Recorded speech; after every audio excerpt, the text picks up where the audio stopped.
simplifying fractions and equivalent fractions.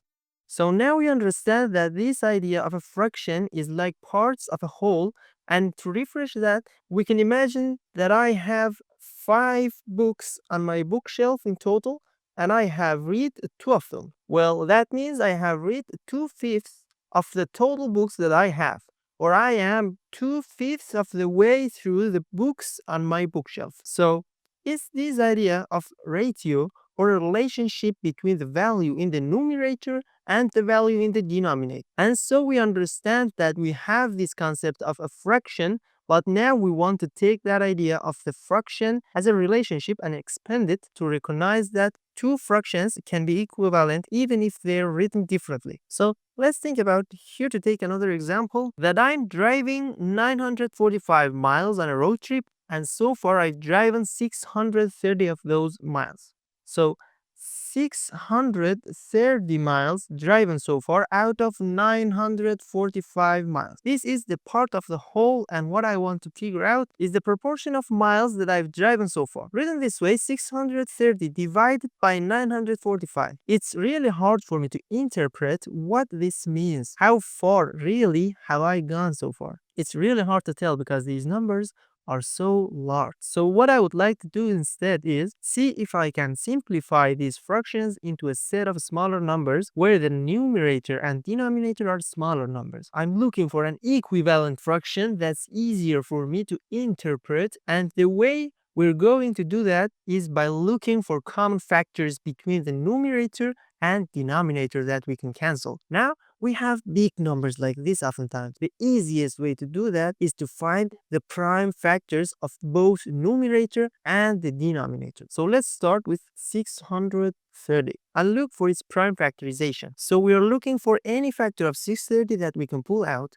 We may think first to divide this by 10 because the number ends in 0, so we know that it's going to be divisible by 10. So we could rewrite 630 as 10 times 63 and use that as our starting point. Then we know that 10 is 2 times 5, so we could write that as 2 times 5. Now we have 2 prime factors, 2 and 5. We can't break those down any further. But 63, we know that we can write as 7 times 9. 9 we know we can write as 3 and 3. And now we've finished our prime factorization because the end of each branch is a prime number. We have 2, 5, 7, 3, and 3. Those are all prime numbers. So we can't take any branch any farther, which means the prime factorization here of 630 is 2 times 3 times 3 times 5 times 7. We just wrote the factors in ascending order. Now let's look at 945 and its prime factorization. So we might think that our first step is to divide this by 5 because we can see that 945 ends in 5. So we know it's divisible by 5. That's something we can pull out right away. And if we do that, then we take 945 divided by 5 and we got 189. Now 189 we can divide by 3. If we divide 189 by 3, we got a 63. So 3 and a 6. 63 is 7 times 9. Then 9 we can break down into 3 and 3. And now we have reached the end of each branch because each branch ends in a prime number. We know we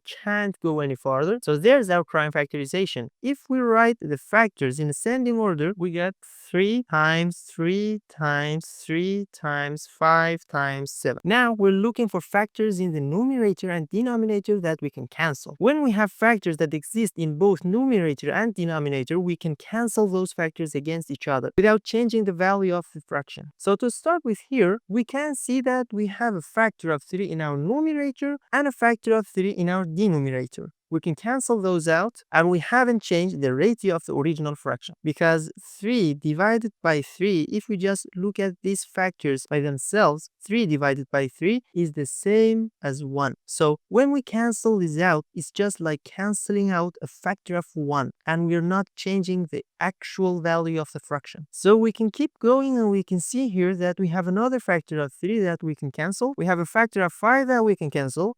And we have a factor of 7 that we can cancel. Now, we can't cancel these 3 here because it doesn't have a matching 3 in the numerator. We have to have a pair of factors to cancel. And once we've used that factor to cancel, we can't use it again. So what's left is 2 divided by 3, or 2 over 3, or we can call it 2/3. What we see that here, which means that 2/3 is an equivalent fraction to 630 divided by 945. These two fractions means exactly the same thing. They represent exactly the same proportion or exactly the same ratio. It's just that this fraction is written in much simpler way. And that's what we want to do here. We want to be able to simplify fractions or reduce fractions to their lowest terms so that they're easier to interpret, because when we're on 945 miles road trip, it might be hard for us to interpret how far we've actually gone. But if we can simplify that fraction and we can say instead that we are 2/3 of the way there, we have 1/3 of the trip left, then that's much easier to understand. And if we broke that down maybe into hours, if we know that this is going to be a 12 hours trip, then it would be easier for us to figure out that we are 8 hours of the way in and we have 4 hours left. We are much more likely to be able to determine that when we are looking at these 2/3 fraction rather than this 630 divided by 945. So that's why we simplify fractions. Now, that being said, going back to canceling these factors, we want to make an important point because this is often easily misunderstood. But when we have a fraction with the same numerator and denominator, we might be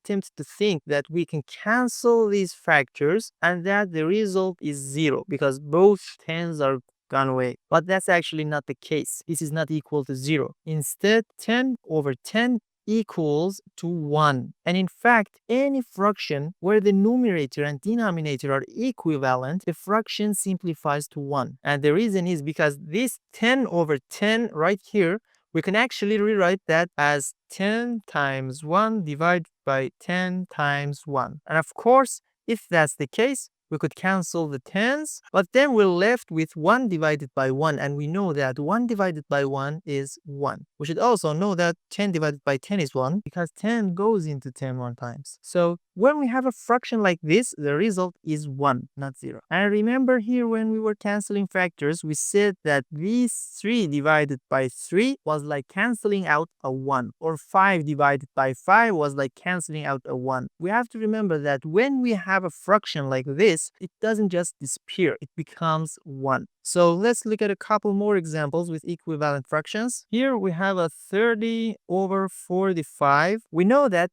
30 divided by 45 is the same as 2/3. If we want to show that, if we want to prove that that's true, what we could do is rewrite this left-hand side by factoring out a common factor of 15. So we know that 30 is the same as 15 times 2, and we know that 45 is the same as 15 times 3.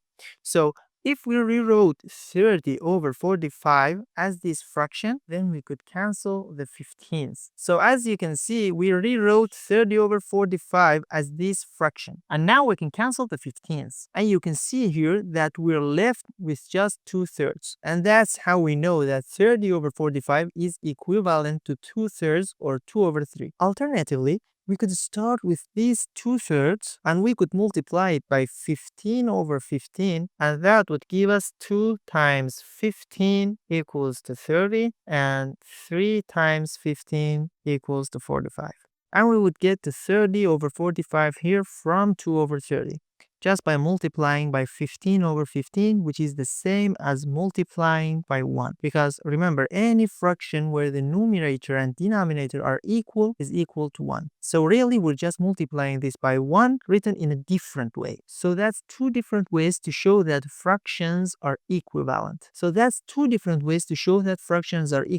We will also be looking much more at fractions multiplication in a later lesson. But for now, We just kind of want to understand this idea of fractions being equivalent. Let's go for another example from a different angle. Here we're saying that 3 divided by 5 is equal to something divided by 10. How do we figure out what that something is if we know these fractions are equivalent? Well, the way to do it is to figure out how we got from 5 to 10. We start with the denominator of 5 and ended up with the denominator of 10. Well, how do we get from 5 to 10? So we have to multiply here by 2, and whatever we do to the denominator, we have to do to the numerator. So because we multiply by 2 here, we have to multiply by 2 here. And then we can say 2 times 3 is 6. And so our result here is 6, which means 3 divided by 5 has to be equal to 6 divided by 10. And then we can say that 3 divided by 5 and 6 divided by 10 are equivalent fractions.